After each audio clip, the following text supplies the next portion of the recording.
Well, thank you for coming. We are in Daniel chapter 12, and we're in eschatology as we started through the whole Genesis, Exodus, going through all the highlights of talking about end-time events. It starts right away in Genesis. But as we get through Ezekiel and Daniel, we start getting into a lot of details. And so in Daniel chapter 12, we didn't get through it last week. I tried to do Daniel chapter 10, 11, and 12 last week. They're all from the year 536 BC while the Persians were reigning. Daniel is a leader in the Persian government. He's one of their delegates, one of their ambassadors over certain territories, or over the leadership and how the kingdom is being run. And now he has this vision during chapters 10, 11, and 12. I'm looking in, I want to read into chapter 12. So I'm going to start in chapter 11, beginning in verse 40. And what we're talking about now, as we went through chapter 11, a lot of that was the Syrian wars of 160 to 185, up to the Maccabean revolt BC.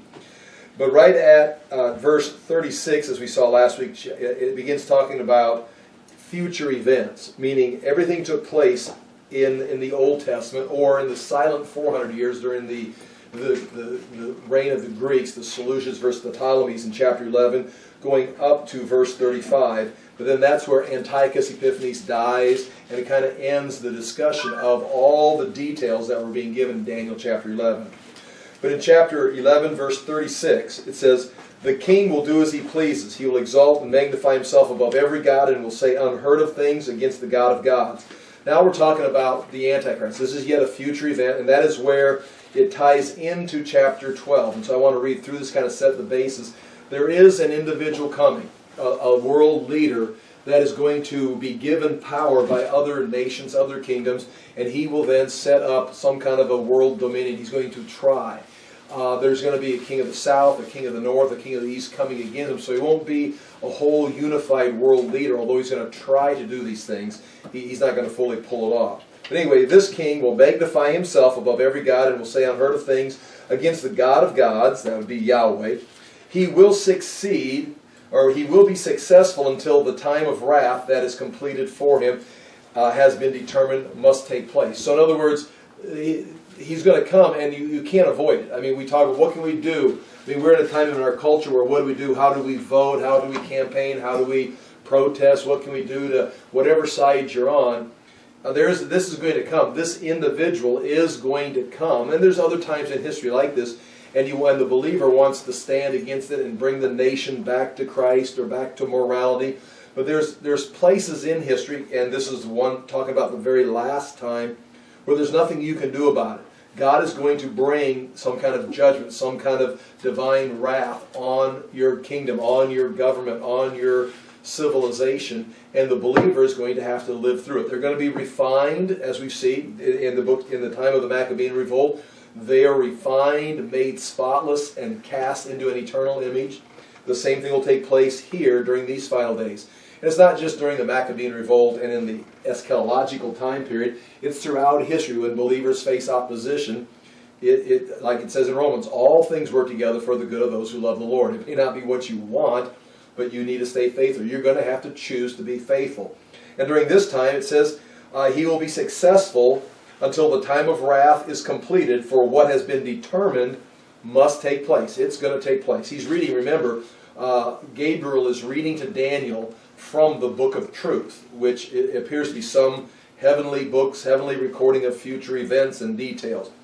He will show no regard for the God of his fathers or for the one desired by women, nor will he regard any god, but will exalt himself above them all. So it kind of classifies several different, if it be the pagan gods, if it's the Jewish Messiah, if it's any god, the God of his fathers, anything, he's going to put himself above all. Something's going to encourage him, convince him, and others that he is indeed some kind of god or above all the other gods.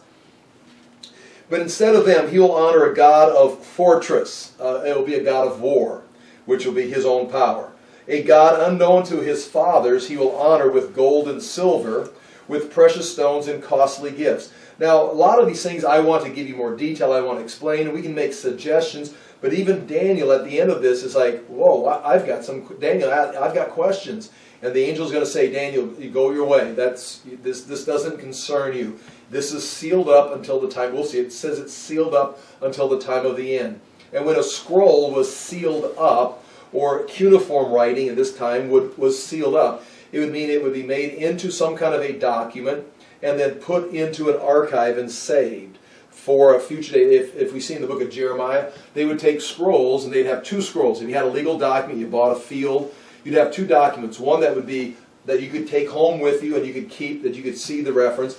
But if it ever came a time to sell the field or negotiate on who actually owned the field, there was a document, just like the one you had, that was sealed in the temple or wherever they kept them, in the archive.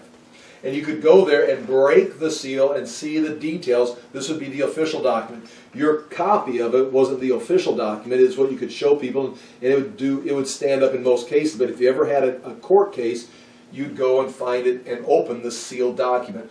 And this is now being recorded. It says it's sealed until the time of the end, meaning this is sealed. It doesn't concern you, but when they need to see it, it's going to be recorded and written down. So in other words, it's going to say, Daniel, this is not of your concern. So a lot of these things Daniel didn't understand. And even as we read it, we can talk about it, we can teach it.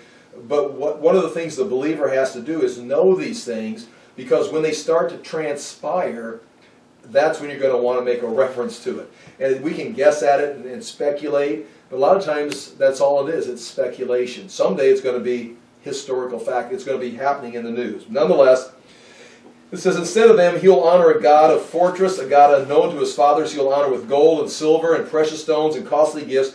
He'll attack the mightiest fortresses, that would be the strongest nations, the strongest militaries, with the help of a foreign god. Now again, what is that foreign god? Is that like a demonic power? Is that Satan himself that's empowering him? I mean, that would line up with the book of Revelation.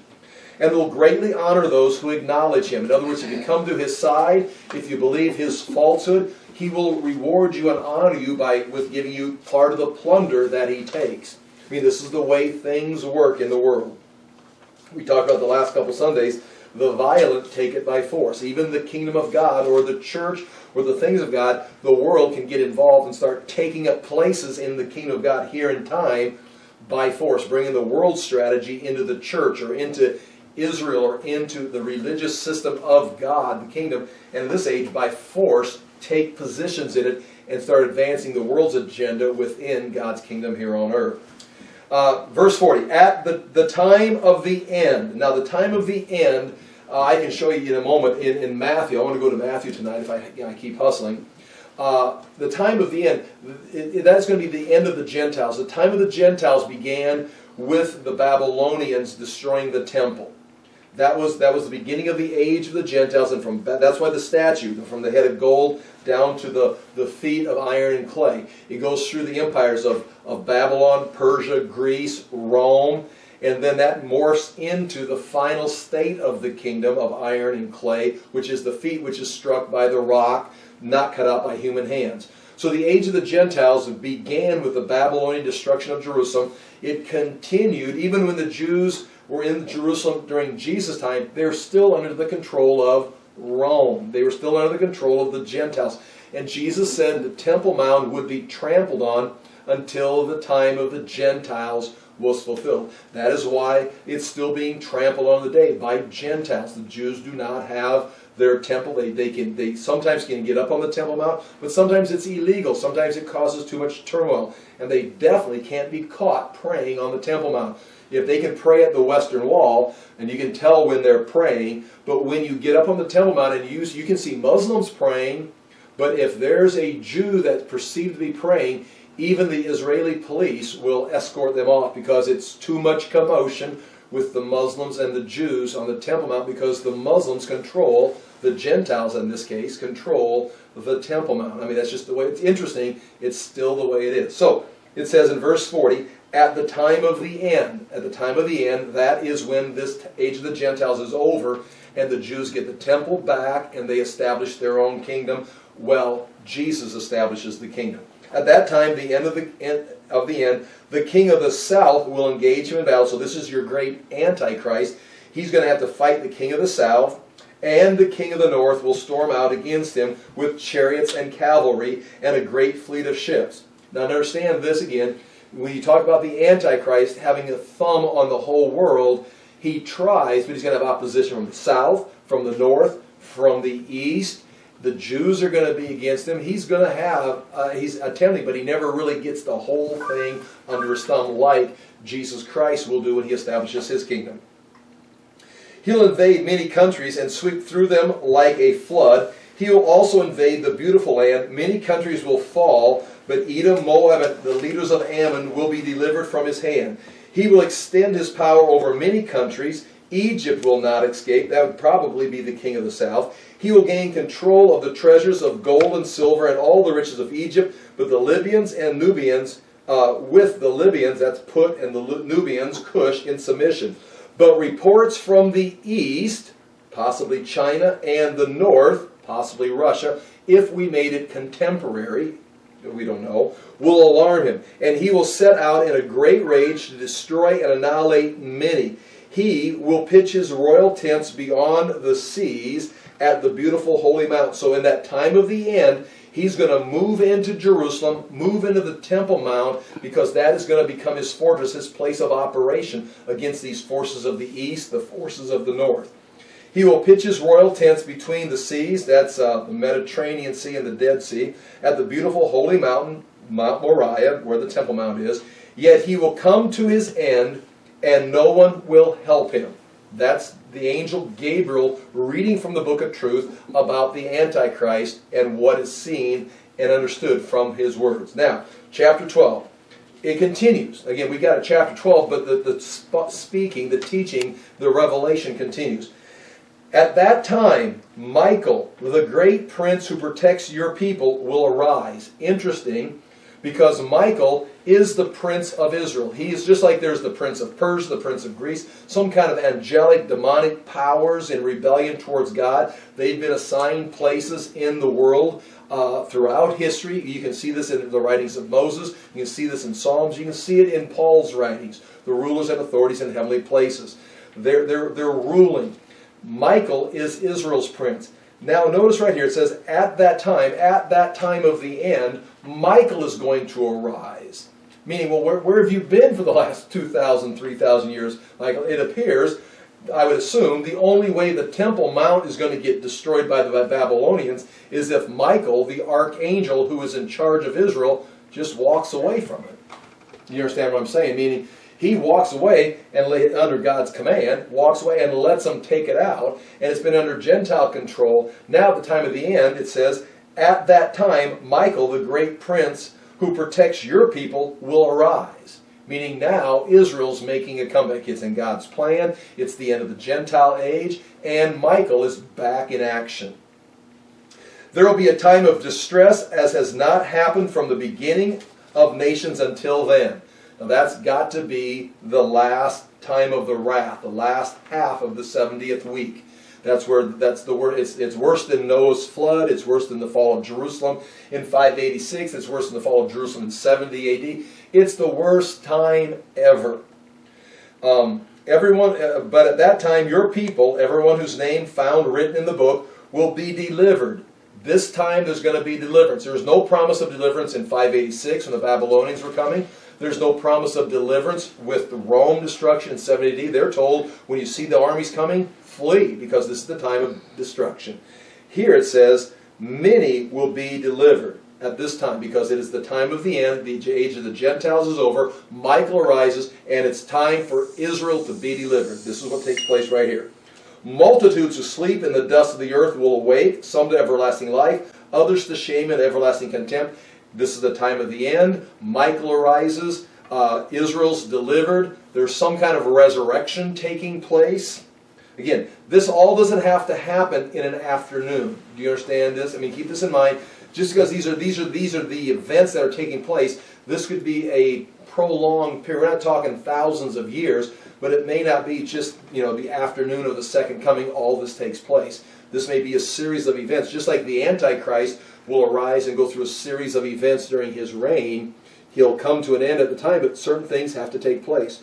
So all these things could be stretched out. It said, those who are wise will shine like the brightness of the heavens, and those who lead many in righteousness like the stars forever, will shine like stars forever and ever. So during this time of this distress, there's going to be some, just like the Maccabees arose and helped the Jews in 168 during the Maccabean revolt for a period of time.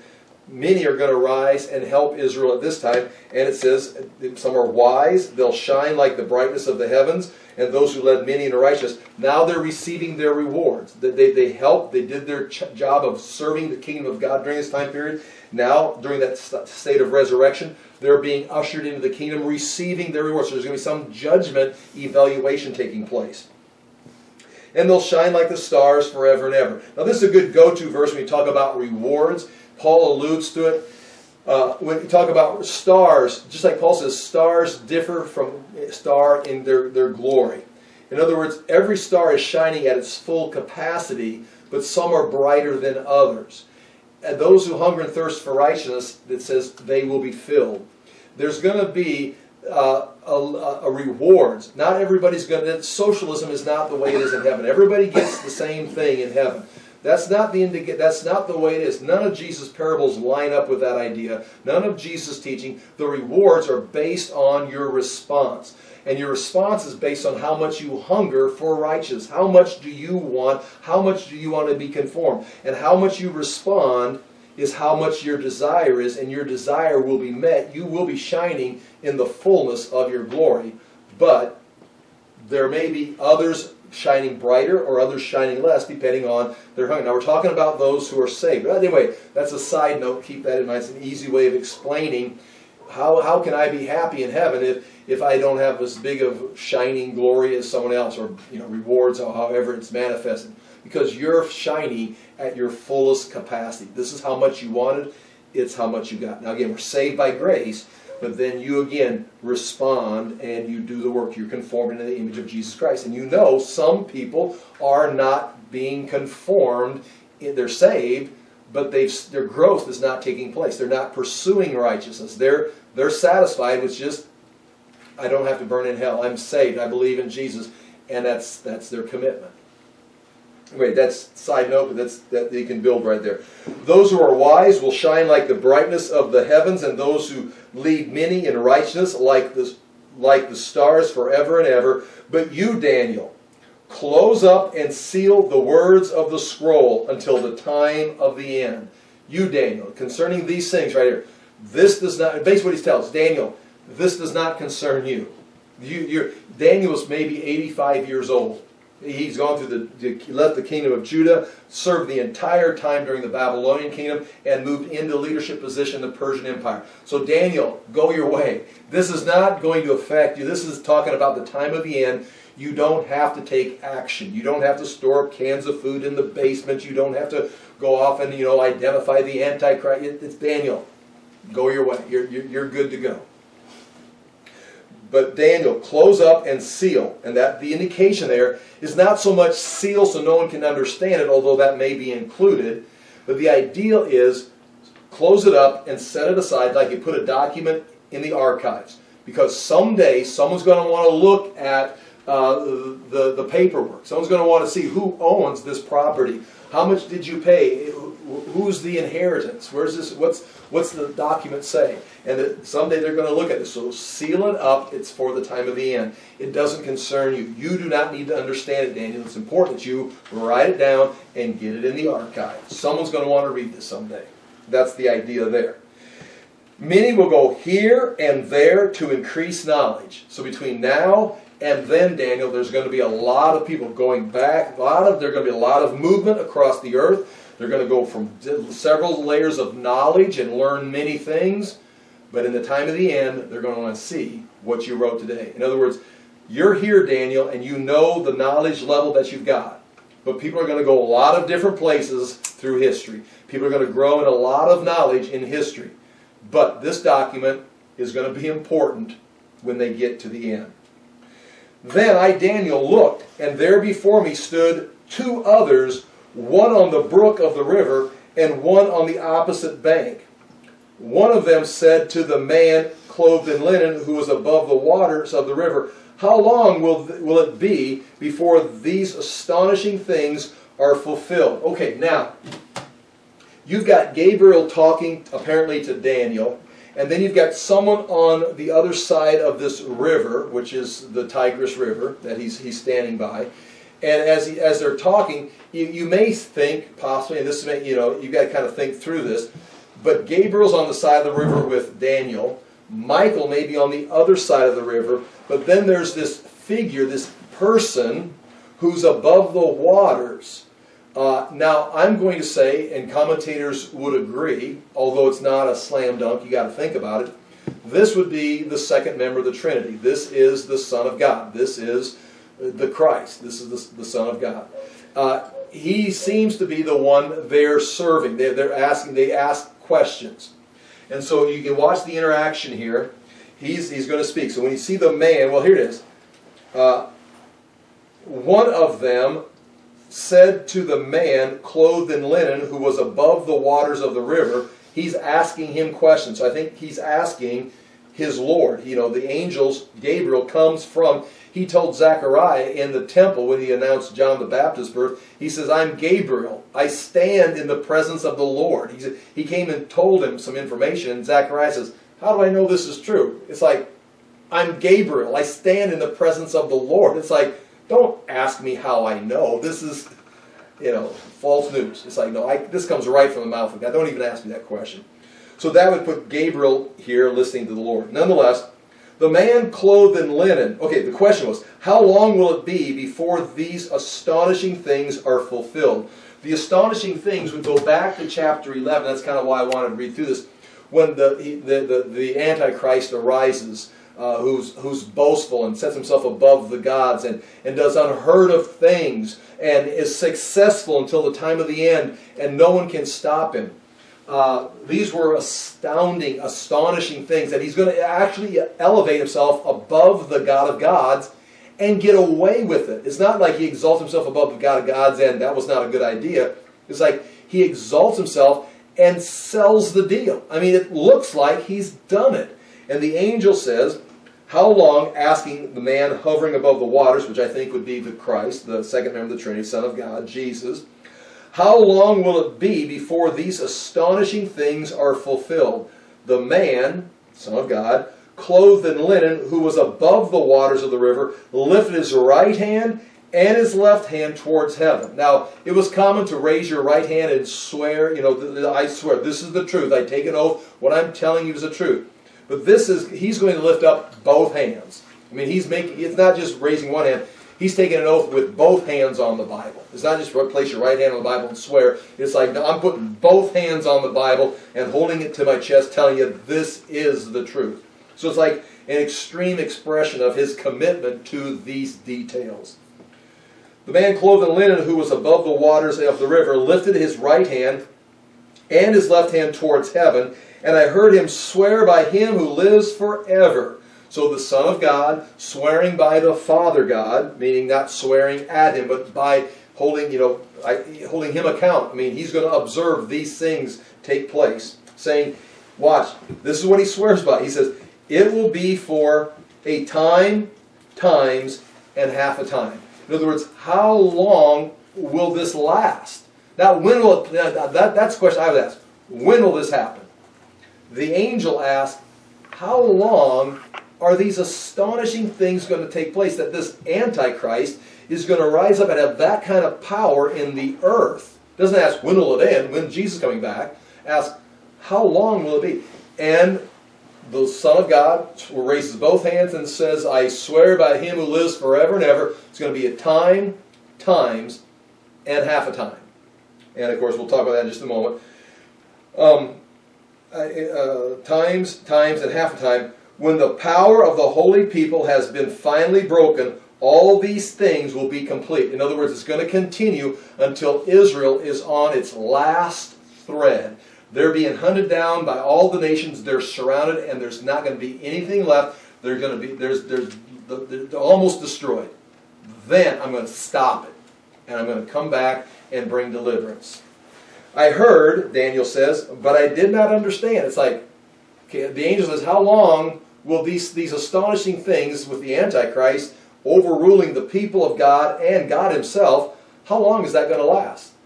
And then God answers, a time, times, and half a time. And then he says, until when the power of the holy people would be Israel. We're talking here about Israel. We're not talking, Israel in the being the righteous people, being holy people, considered saints, set apart for God. We can align them and find similarities with the church. But this is not talking about the church people here. This is talking about the people. The whole vision is about the nation of Israel. Interesting, in the book of Daniel, it's written in two languages.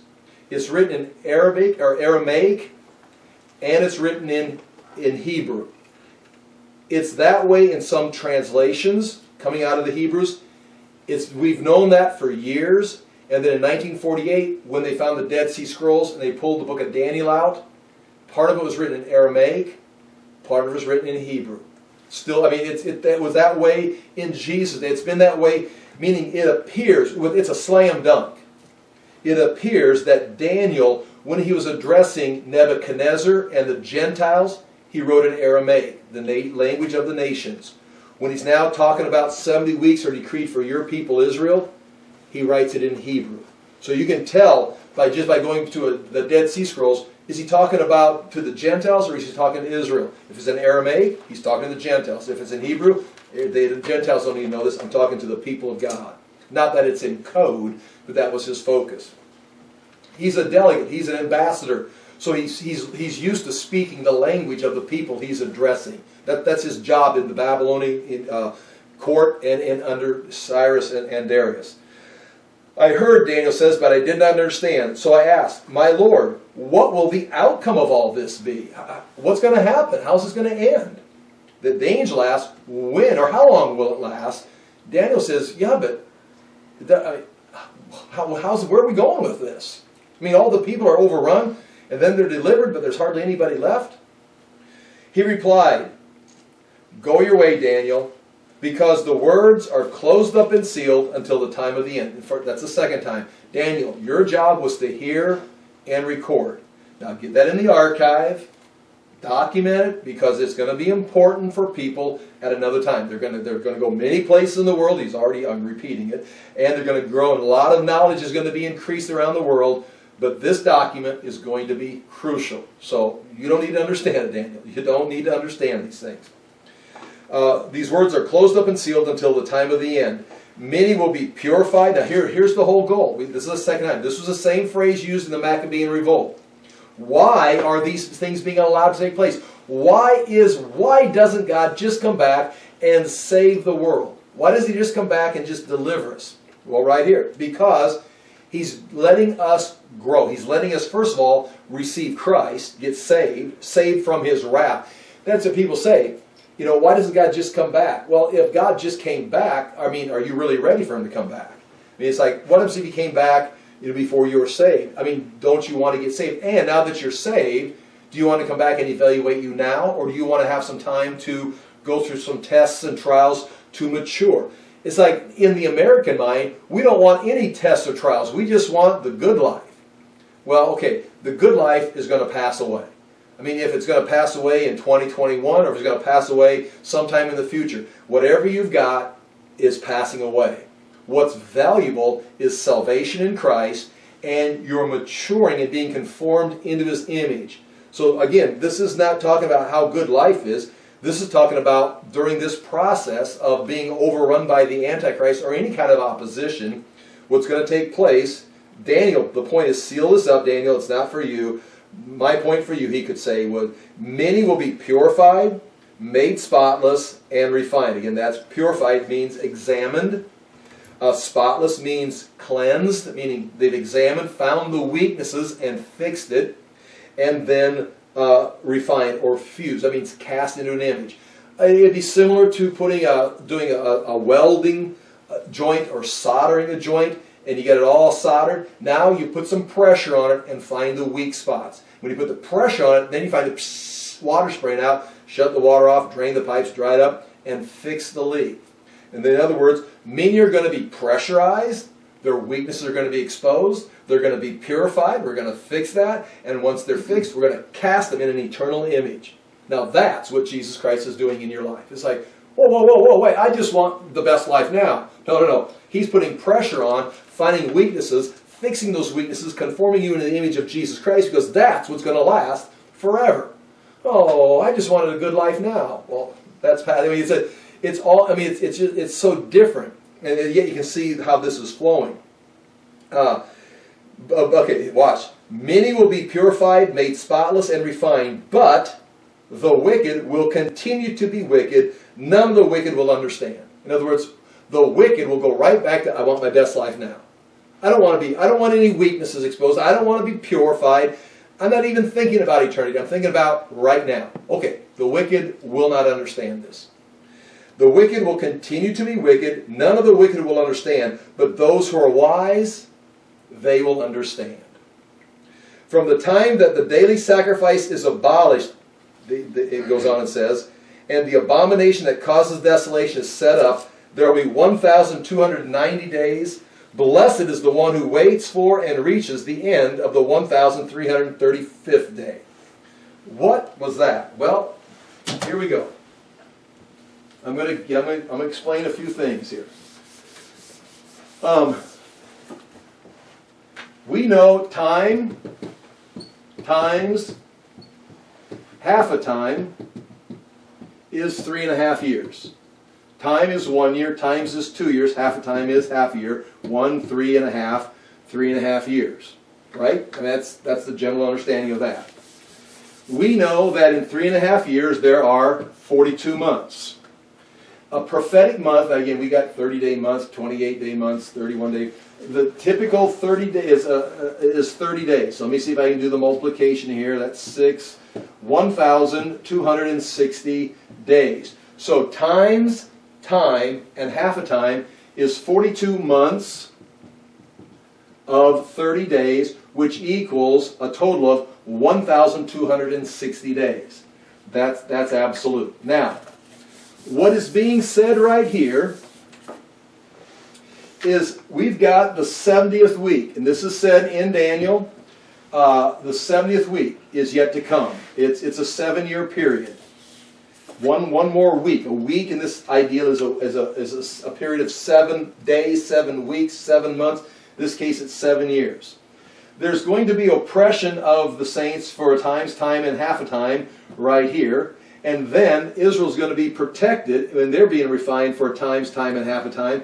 There's both of these are identified in the book of Daniel. This is going to be a crushing, and this is talking about the saints. This is talking about here, about Israel.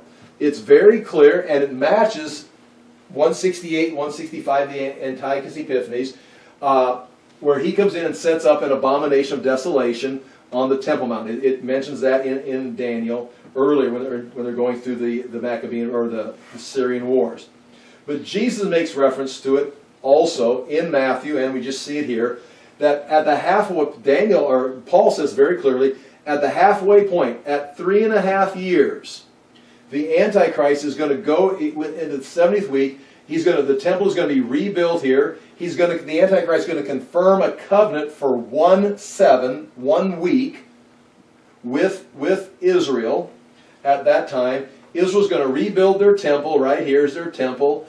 And they're going to begin worshiping, sacrificing in the Antichrist temple. This is not the Lord's. I mean, they built it for the Lord. They're offering sacrifices to the Lord, but it's in a treaty with the Antichrist. It's still under the control of the Gentiles. Don't think the time of the Gentiles ends here. The Jews are given the Temple Mount for a time during the age of the Gentiles, the last 7 years. Now, at the halfway point, when he needs to make himself strong, he's got trouble in the south, the Antichrist got trouble in the north, got trouble coming from the east. He's going to go into the Middle East and set himself up in the fortress of the temple. He's going to stop. He's going to stop the sacrifices, and he's going to set himself up in the Temple Mount and set up an abomination that causes desolation. Now, Antiochus Epiphanes set up an altar to Zeus, maybe an image of Zeus, an idol of Zeus, had his own face on the idol. because he thought he looked like Zeus or wanted Zeus to look like him. But that was what took place, say, in 168 BC. That was an abomination of desolation. But it wasn't this one, because Jesus says in 30 AD, when the abomination of desolation is set up, it's time to start running, because it's going to be set up. He mentions this thing also, and he says, as spoken of by the prophet Daniel, let the reader understand. So Jesus goes through those sealed documents, in a sense that, they're recorded, and he begins to already in 30 AD draw information out and say, get ready, this is coming. So this would be 3.5 years, 42 months, or 1,260 days. The same thing over here. From here to the end of the 70th week is 1,260 days. Now we mention 1,290 days, and then we mention, 1,335 days. Now, this is all going to make sense, and is all the map or the timeline or the background for interpreting many Bible prophecies. Will I be able to explain it to you completely? No, but I can give you a chart. Yes, I can. Here it is. And this is what you see here is the second half of the tribulation. You've got 7 years. If you're on the Monday or Tuesday night class, we've had a big chart down there. The 70th week would have started here. This is where the Antichrist makes a treaty. The Israelites have the Temple Mount.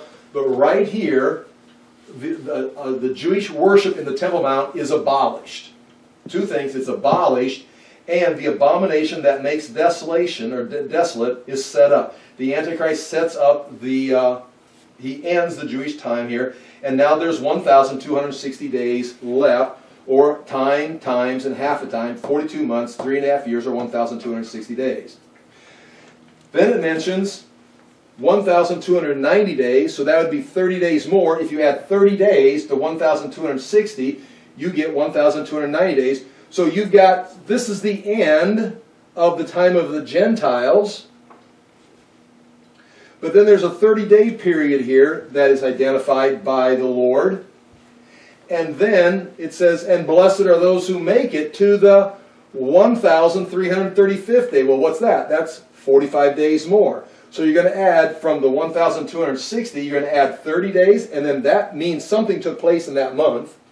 And then 45 days, and then at that point, if you're still here, you're blessed. Congratulations, you made it. It's like, what? Made it through what? Well, we got to look at some scriptures. And then apparently, here's the kingdom age. Now this is important, and we saw this in Ezekiel. We talk about the battle of Gog and Magog, and we suggested, or I suggested, and you got to get out of your Sunday school mind that someday Jesus is going to split the sky and come back, and all of a sudden you're just mowing the yard one day and everything's going normal. All of a sudden, boom, Jesus is back. It's like, whoa, and all of a sudden you're glowing, and it's like, whoa, I don't have a sin nature. It's like, oh, look, the grass is all golden, and it's like, oh, we're in the kingdom of God. It's like, well, that was cool. And it's like, now what do we do? Okay, that's really an exaggerated spiritual concept of the second coming. You understand, there's going to be, God is not just going to just stop history. He's not going to stop time. He's not going to stop. If He's going to come back and set His kingdom up on this earth, which apparently He is, I can give you several indications. One, the statue of gold, silver, then bronze and iron with the feet of clay was all in the Middle East, starting with, Babylon and Greece, or Persian, Greece, Rome. It all centered around that area. Jesus, it says, the rock not cut up by human hands hits the statue at that point in the feet, in the timeline, and that stone becomes a kingdom where those kingdoms were. So He doesn't strike the statue here and then bounce off and go into heaven and make a kingdom in heaven. He comes back and sets a kingdom up right in the Middle East, right around the Mediterranean world. He's going to take over the nations. He's not going to destroy the nations. He's going to judge the nations. There's going to be a judgment of the nations, and then not a dispersion of them. Not everybody's going to just be one people. He's going to be the emperor, but there's going to be kings under him ruling their nations, and the different nations are going to respond in different ways. They're going to have their own cultures, their own leadership under his rulership. Just like Cyrus was the emperor. Darius was the king of Babylon under Cyrus. And you can understand what I'm saying. So when Jesus comes back, it's not going to be in the afternoon and then everything's set up. We've got to work with time.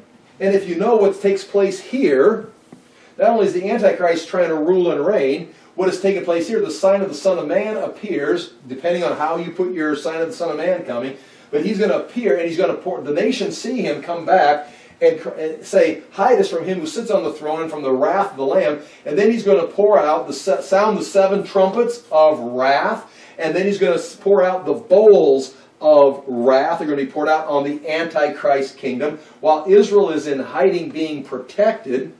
Now again, at this time, I would believe the church has gone up in the rapture. I think it's going to take place right around this time. Some have a pre-trib rapture. You can go with that if you want to and make it work, but that's not our discussion tonight. But Jesus is going to be apparently in the atmosphere. That's explaining why you've got so many cosmic events like the sun being blocked and the moon turning like goat skin or goat hair, stars falling from the sky not being seen. Because, I mean, the atmosphere, you've got tsunamis, you've got earthquakes, you've got islands disappearing. I mean, you've got a major, I mean, he's destroying the planet. You talk about global warming, I mean, he's lighting it up right here. One of the wrath is right here. They're screaming out because the sun is scorching them. It's like, you want some global warming? Let me help you out. Again, I mean, that's what he's doing. So in other words, if you read that literally, which I do, there's those who receive the mark of the beast, they've got boils and plagues breaking out on them because they received the mark of the beast. You just hope it's not the COVID virus vaccination. Really, I mean, it's like, how are we going to know these things? And hopefully we do. That's not pro or con. I'm just saying something weird like that's going to happen, and it's going to be just natural. It's going to slip into it. Anyway, it's going to be devastated. I mean, by the time he gets done pouring out the bowls, there's not going to be, life can't go on. I mean, the waters are polluted. We're going to have a third of the water destroyed, and then by the end here, we're going to have all the water has turned to blood. There's no fresh water. There's no salt water.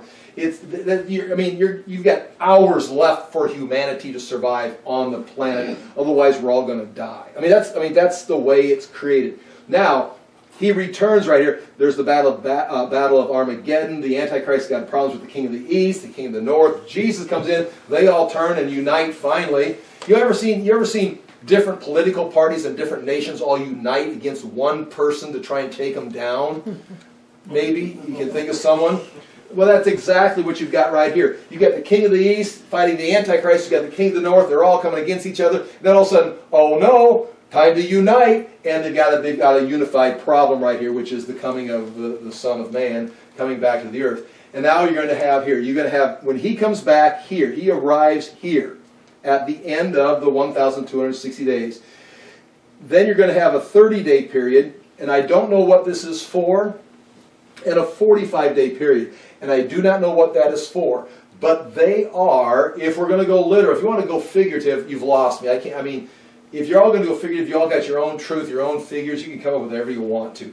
But if you're going to go with the text and read this hermeneutically correct, like you're supposed to read the Constitution, what does the text say? This is 1,260 days, 3.5 years, 42 months, times and half a time in representation. This is 30 days because it's 190 days, 30 days longer than 1,260 days. And this is a 45-day period, which is 45 days longer than 1,290. So you've got these two sets of time right there. Something's taking place. Something is marked at the end of 30 days, and something is marked at the end of 45 days. Now I'm going to read the text to you again. I'm going to add some more scriptures to it and get some insight. Not that I've got the final answer to all of this, but this is, my friends, this is solid information. Now, what this means, how it applies, how it's all going to come together, it's sealed up until the time of the end. It's in document form, waiting until it needs to be broken open and say, now I see. But here's what it says again. Let me go back and say this. I've got to read this just because this is who I am. I'm in verse 6 of chapter 12. One of them said, one of the angels, said to the man, Jesus, the Son of God, clothed in linen, who was above the waters of the river. He seems the one they're asking questions of. How long will it be before these astonishing things are fulfilled? How long is these astonishing things this Antichrist going to do? How long will it be? The man clothed in linen, who is God himself, who was above the waters of the river, lifted his right hand and his left hand towards heaven, and I heard him swear by him who lives forever. Now again, you say, well, that's God swearing by himself. Well, that's exactly what happened in Genesis, where God swore by himself because there's no one higher. Hebrews picks that up. So again, it's God the Son and God the Father communicating. It's God swearing by God, swearing by some unchangeable person. I heard him say, swear by him who lives forever and ever, it will be for a time, times, and half a time. That's so I mean, seriously, it's going to be miserable 3.5 years.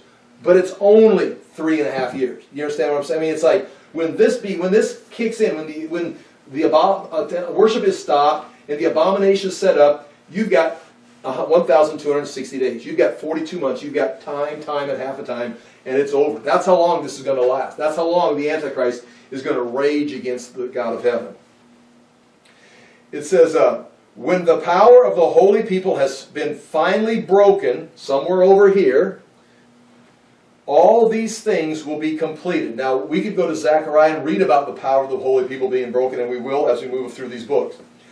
Daniel says, I heard, but I did not understand. And you can understand why.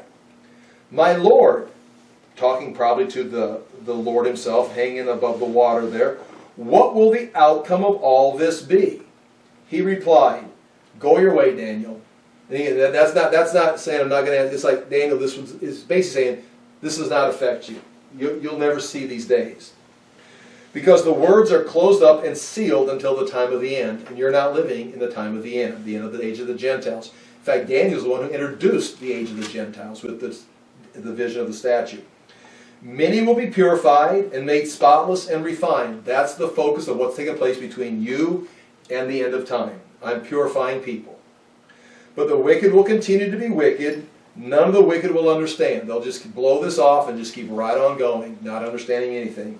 But those who are wise, they will understand it. From Daniel's day until the final days, there will be people who are wise, who are seeking God, that will understand this and take action and set their values on their character being refined instead of having their best life now.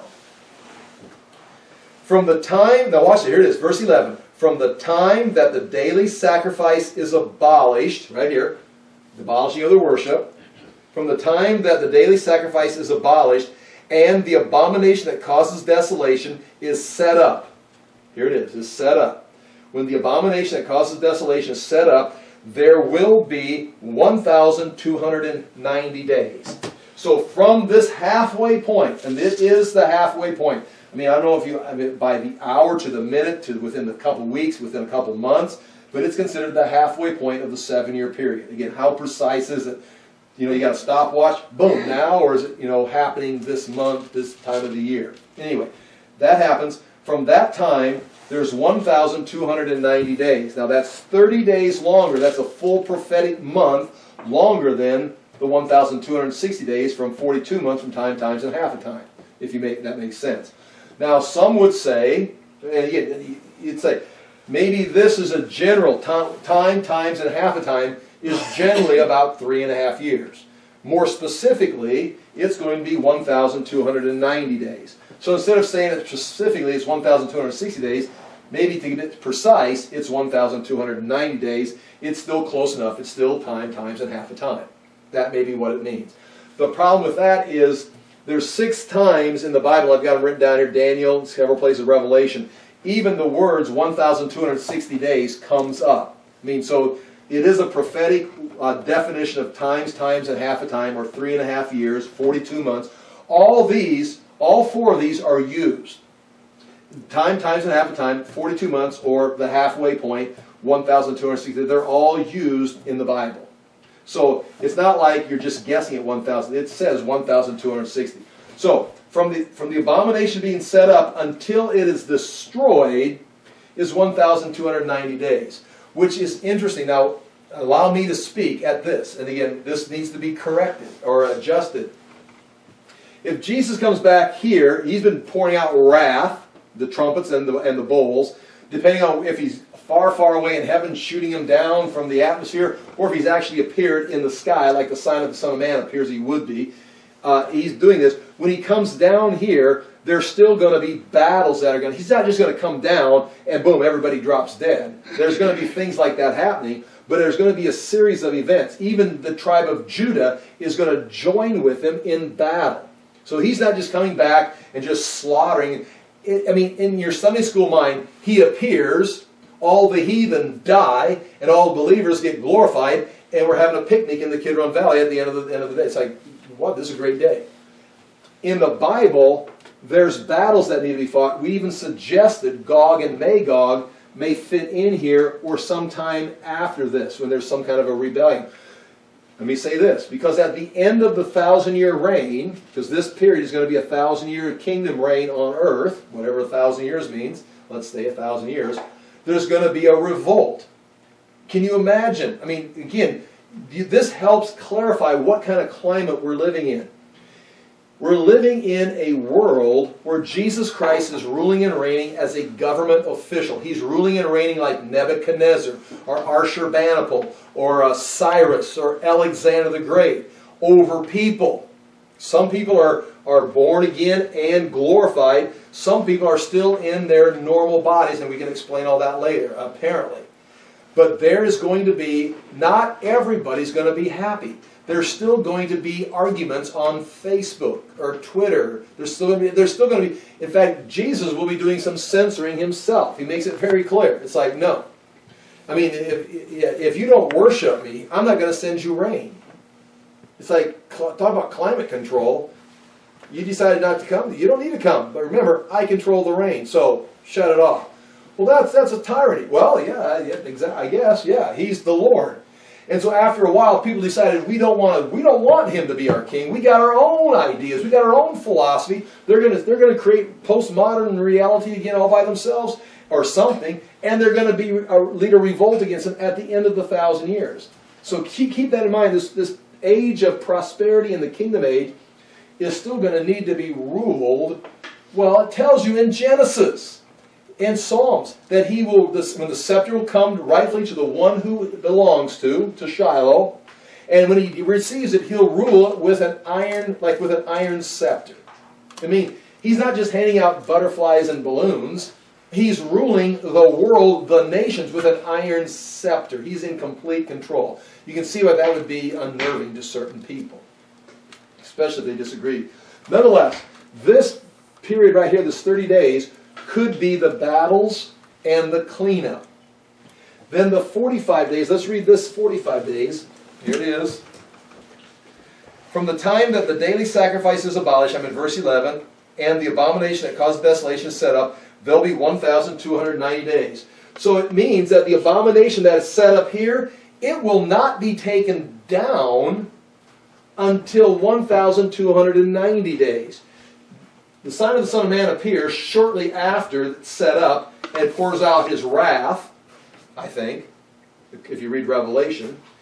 Jesus appears on earth here.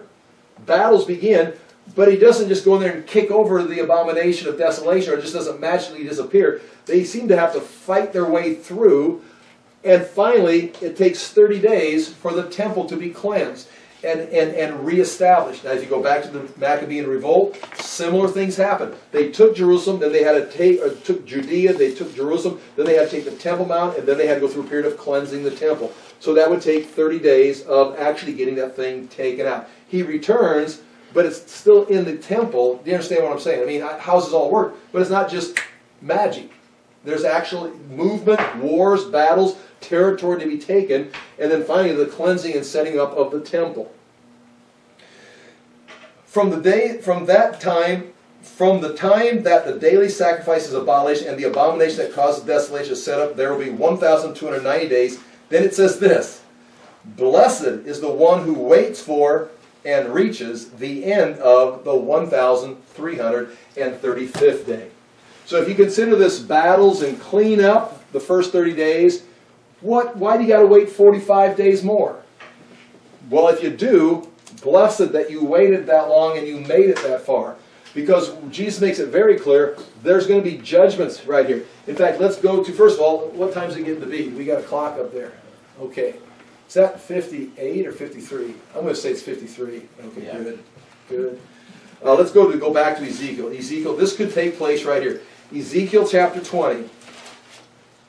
Ezekiel chapter 20, verse 34.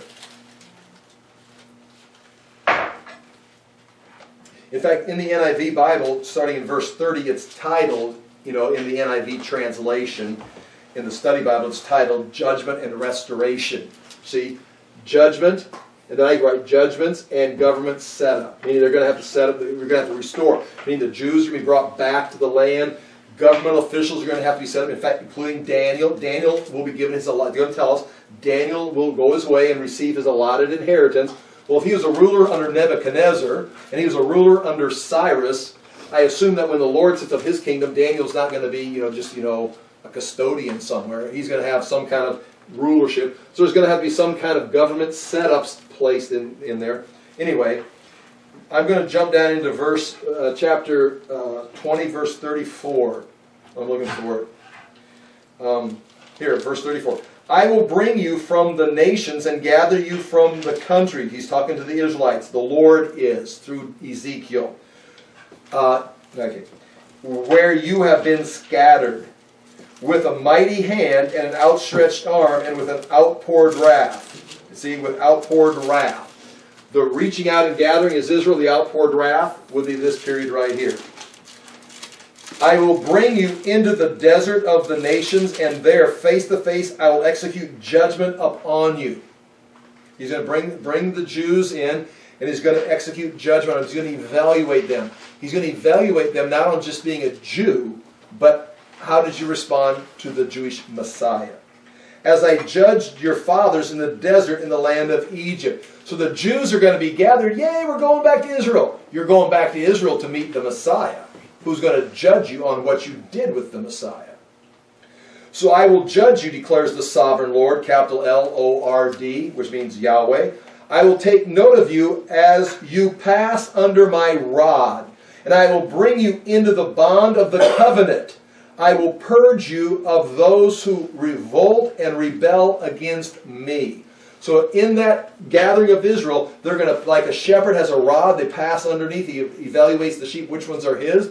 Some are his, they're going to come in. Others that rebelled against him are going to be sent away. Now we're going to see the same thing in Matthew. Although I will bring them out of the land where they are living, yet they will not enter the land of Israel. Then you will know that I am the Lord. There's your promise. He says, I will bring Israel back. I'm going to gather Israel back right here. He says, but when I do, some of you are not going to get to stay in Israel. You're going to go out into the wilderness, and I'm going to judge you. That's the valley of Jehoshaphat. And we can see it in other verses. It's just, you can follow the Kidron Valley down, and as it runs into a ravine or a wadi down in towards the Dead Sea, there's an area right there called the Valley of Jehoshaphat. That's where Jehoshaphat's band marched and went into battle. That's where the judgment seat is going to take place, where Israel's going to be judged. Some of them are going to be welcomed into the kingdom. Some of them are not. Right there says it. Although I take you out of the nations, you may not get to stay in Israel. And then you will know that I am the Lord, because I'm doing God's judgment. This is what Jesus said in the book of John. He says, the Father has appointed me to judge. Now go to Matthew 25. You're going to see the same thing. Now you're going to see, that's the Lord saying it through Ezekiel. Now you're going to see Jesus say it in Matthew 25. And now if you know Matthew 24 is the eschatological teaching of Jesus. In fact, I was going to go look at a couple of those verses. But he continues to use some illustrations on into chapter 25 and 26. I'm looking in Matthew 25. There, chapter 25, verse 1, you've got the parable of the 10 virgins.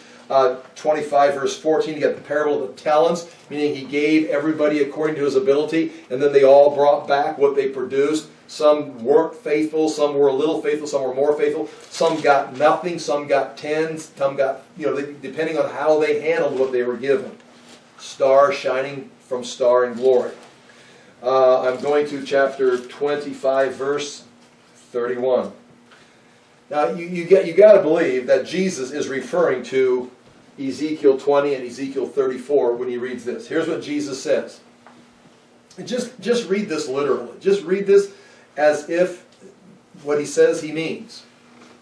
When the Son of Man, that would be Jesus, comes in his glory.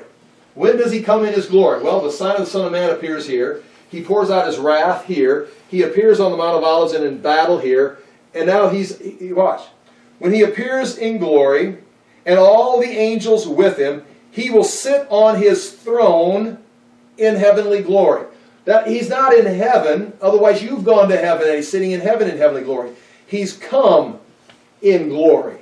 Just like he departed, the angel says he'll come back the same way he left. He's come in glory, and he's sitting on his throne in heavenly glory. He's sitting in the valley of Jehoshaphat. Or according to Ezekiel 20, he's sitting in the wilderness, and he's judging. Now, in Ezekiel, he was judging Israel. He gathered them from all the nations. And now, how did they respond to him individually? Now, it says in verse 32, all the nations will be gathered before him. See, now Israel's going to be judged, but now he's got to bring all the nations to judge the nations. So you ever say 45 days? I mean, it's like, well, can't we just do that when he comes back? He just like snaps his fingers? Well, there's going to be face-to-face in real time accounts given as he evaluates. He already says all of them are going to pass under his rod, and he's going to be able to pick out the ones that are his and send the others away. Now the nations are gathered, will be gathered before him, and he will separate the people one from another as a shepherd separates the sheep from the goats. Now this is not the judgment of Israel. That's already taken place. We talk about that in Ezekiel. This is the nations. He will put the sheep on his right and the goats on his left. Then the king will say to those on his right. Now here it is. See, that's what I think. See right here? 1,335 days. It says, Daniel says, you'll be blessed if you are patient and wait for that day. Now he says, the ones on his right. He says, come, you who are blessed by my Father. Take your inheritance, the kingdom prepared for you since the creation of the world. He says, welcome. Take your inheritance. I got a place for you in my kingdom. That's what this writes. You're entering the kingdom. You've gone through the judgment. Israel's already gone in. Now everybody's been taken out of the nations and brought in. And then he says, here's the story. He says, for I was hungry, and you gave me something to eat. I was thirsty, and you gave me something to drink. I was a stranger, and you invited me in. I needed clothes, and you clothed me. I was sick, and you looked after me. I was in prison, and you came to visit me. Then the righteous, these are the righteous people, will answer him, Lord, when did we see you hungry and feed you, or thirsty and give you some? I mean, you just came out of heaven and landed here in glory with your throne. It's like, I've never seen you before. I've never seen you before in my life. Yeah, I definitely didn't see you in prison. When did we see you thirsty or give you something to drink? When did we see you in a stranger and invite you in, or needing clothes and clothe you? When did we see you sick or in person and go to visit you? The king will reply. Now again, I don't want to read too much into this verse, but it's sitting right there. He's just got done having Israel being gathered from the nations and passed under his rod, and he let some come into Israel. The others he wouldn't let in. They're going somewhere else. Judgment. Way.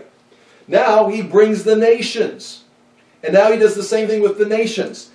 And he says, when did we see you? He's the righteous. When did we see you and feed you and clothe you?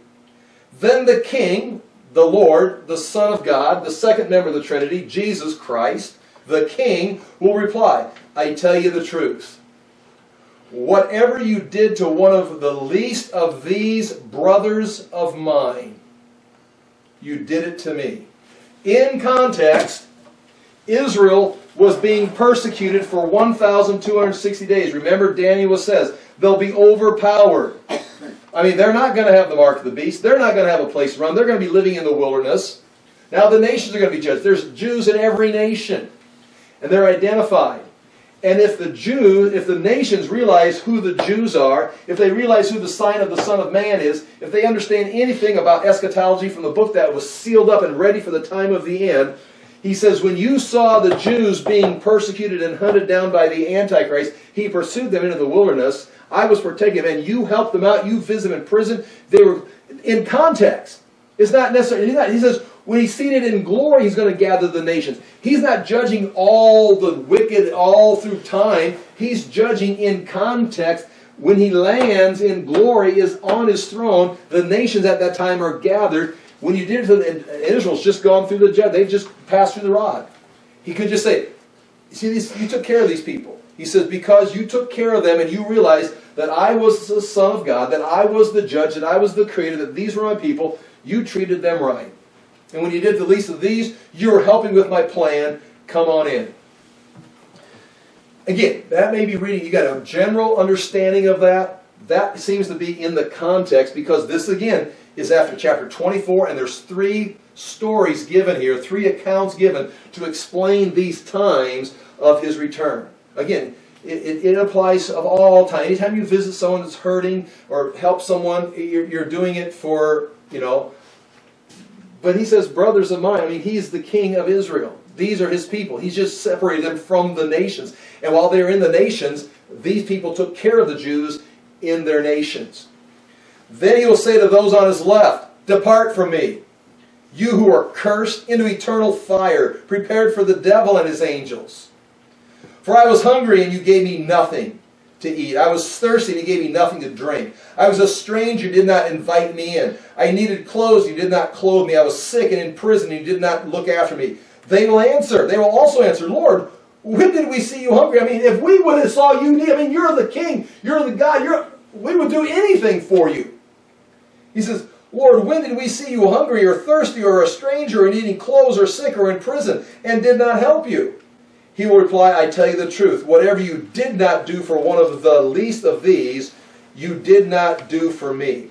Then they will go away to eternal punishment, but the righteous to eternal life. That's what takes place next. I'm going to go back to Daniel and finish that last verse, please, and then we are done. Again, that's just explaining. Again, there's much. This is a framework. This is just a map. This is a timeline. And there will be many verses that will explain what takes place in those days. I believe this is including battles and the cleanup.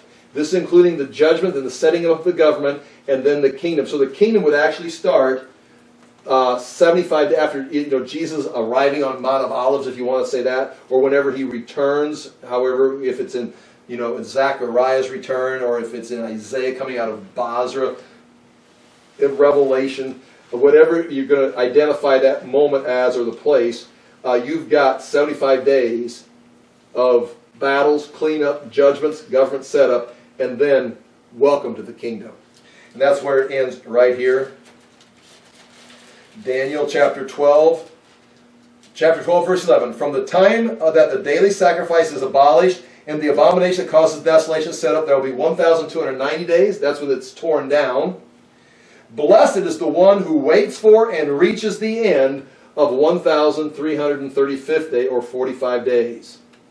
Blessed is the one, and that's exactly what he says in Matthew 24. Come in, blessed, those blessed by my Father. As for you, Daniel, go your way till the end. You will rest, and then at the end of days, you will rise to receive your allotted inheritance. In other words, just like this, you'll arise right here, and you'll face an evaluation here, and you'll be welcomed into the eternal state, or the kingdom age, in his resurrected state, and receive his allotted inheritance. And you would assume it's going to be some kind of governmental position, some kind of leadership position. I mean, he's a prophet. He served God in Judah, in Babylon, in Persia. Jesus referred to his prophecies. You think Daniel's going to have something, but it's allotted to him. He's got his place right there. That ends the prophecies that we see eschatologically in the book of Daniel. We'll continue marching through the prophets here of the minor prophets, and through the Old Testament, picking out the highlights of the eschatology in the weeks to come. Thank you for being here. Father, we do thank you for your truth. We thank you for the opportunity to look into these things. We do ask that we handle them diligently, that we not add our own ideas or thoughts or twist them to our own agenda, but allow the Word to transform us, that we would be conformed into the image of Jesus Christ and not try to conform Jesus into the image of the world. Father, we ask that we may be purified, made spotless and refined, and cast into an image that matches your kingdom. In Jesus' name we pray. Amen. Thank you for your time.